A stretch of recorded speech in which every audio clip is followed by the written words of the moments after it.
Umunsi w'ejo narindi mu rukiko rw'ibanze rwa Nyarugenge ruherereye Nyamirambo mu karere ka Nyarugenge mu mujyi wa Kigali.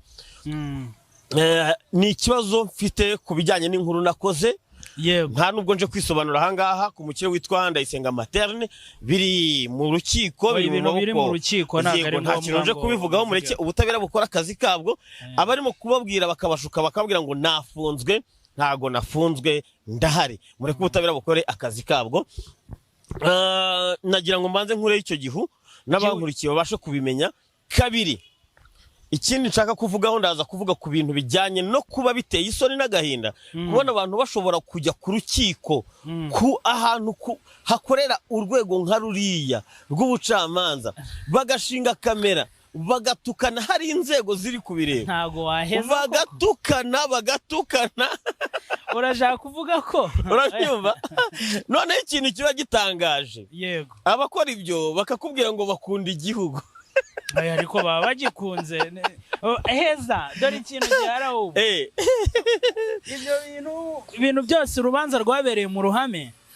Salama ntabwo ndashaka kugira ngo ibi bintu ntituzibe kubitindaho. Nicyo nshaka umva nganisha ndaganisha mvuga ngo abo bari abandi bose bavuze mu rubanza bari barurimo, ibyo bavuze nimba bihabanye n'ibyo bitaravugiwemo bari mu makuru y'ibihuha. Ibyo ntago turi bubyisobanura, ntago ndi bubyisubiye. Ikintu kituzanye, ikintu kinzanye ni kimwe muri uyu mwuga wacu abasheri mukomeze. Ikintu kinzanye ni iki ngiki. Yego, Bibiliya yibivuga neza uko ngenda umukristo mu itorero rya Pentecote mu Rwanda ADPR. Nta nubwo nje kugira ngo ngiro ntanga y'ibisobanuro, nta muntu nje kuvugaho hano. Yego, kuko baravuga ngo n'umubazi w'imitima ntiyayiringanije. Ntago ari nge rero ugiye gukuramo abantu umutima w'ububwa ngo mbashyiremo undi mutima badafite. Yego, umuvugizi w'urwego rw'ubugenzacyaha Dr. Murangira BTR niwe wigeze kuvuga ngo nta utanga icyo adafite. Nta utanga icyo adafite. Ubwo nimubona ibitekerezo birimo gutanga n'umuntu runaka mujye mumenya icyo afite. Yego, nari ngarutse ku kijyanye n'ibiri muri Bibiliya bivuga ko ishyari ryatumye Gahini yica Abeli. Birahari mu itangiriro bavukana. Njyewe rero ntago ngiye gukuraho umwuka w'ishyari kuri bamwe, ntago wabishobora. Dufite abantu badukurikira, badukunda, batwifuriza ibyiza, ariko tukagira n'abandi batwanga cyane. Akakwanga nta mpamvu zabyo, ari urwango rumurimo muri we, kukureba gusa just akicara akavuga ngo kuko runaka bayeho gutya. Ariko se mugani, ni gute umuntu adashobora kukugirira ishyari? Ugenda n'imodoka yawe nta n'ideni uyifitemo, urabyumva neza.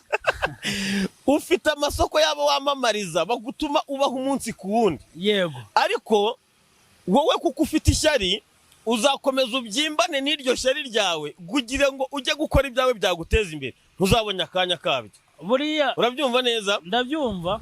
Ukajya hariya ufite mikoro, ufite kamera, ukavuga uti ikintu ngiye gukora kiraza kuba kimbeshaho, nukujya hariya nkatuka papi. Wikirirwa ujya kure, nkatuka papi nkamutuka. Ibi bintu byarabaye. Nkora inkuru, impamvu naje gukorera inkuru hano Kicukiro, naho nakoreye inkuru y'abaturage bari bafite ikibazo cy'amatafari yangijwe n'uwitwa Marie Claire Muneza, akoresha style babandi ntari buze kuvuga mu mazina, ariko sinabonye hari abavuze, sinabonye ukora inkuru ugaragaza ko bamaze kwishyurwa. Byarangiye barishyuwe, nubwo hari andi mafaranga azagenda atanga mu byiciro bitewe n'amasezerano bagiranye imbere ya noteri. Noneho rero babandi n'ubusanzwe bari baje bakantuka. Garuka mu kintu cy'ishyari. Ni nabo bantu bagarutse bajya gushuka abantu mu matwi yabo ngo Ndahiro Valens papi yafunzwe. Erega buri umwanzi iyo uciye urwaho hariho hose ugira uti. Ubwo rero nimba bakubonye ntago nafunzwe pe, ndahari. Kabiri, YouTube barimo kuvugiraho, nanjye niwo muyoboro nje kuvugiraho.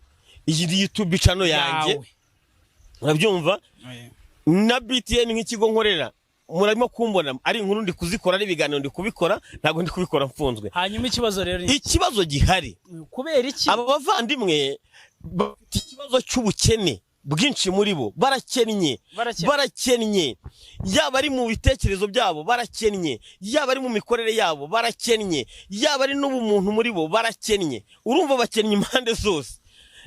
Ntago urumva umuntu arimo gucungana n'iki, aracunga nta kindi akora, ari bucungane nuko araza gukura amafaranga ku muyoboro yafunguye kuri Gmail ye, ariko nibyo kandi kugira ngo ayabone araza avuga ati papi yakoze inkuru yakuye abaturage mu Bugesera abapakiye muri kamyoneti, mu modoka ntunze nta kamyoneti ngira.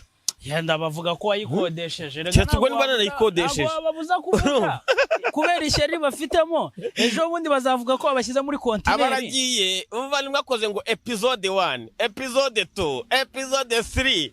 Ibi bintu bijyanye no kwibasira, bijyanye no gushaka kukwangisha sosiyete.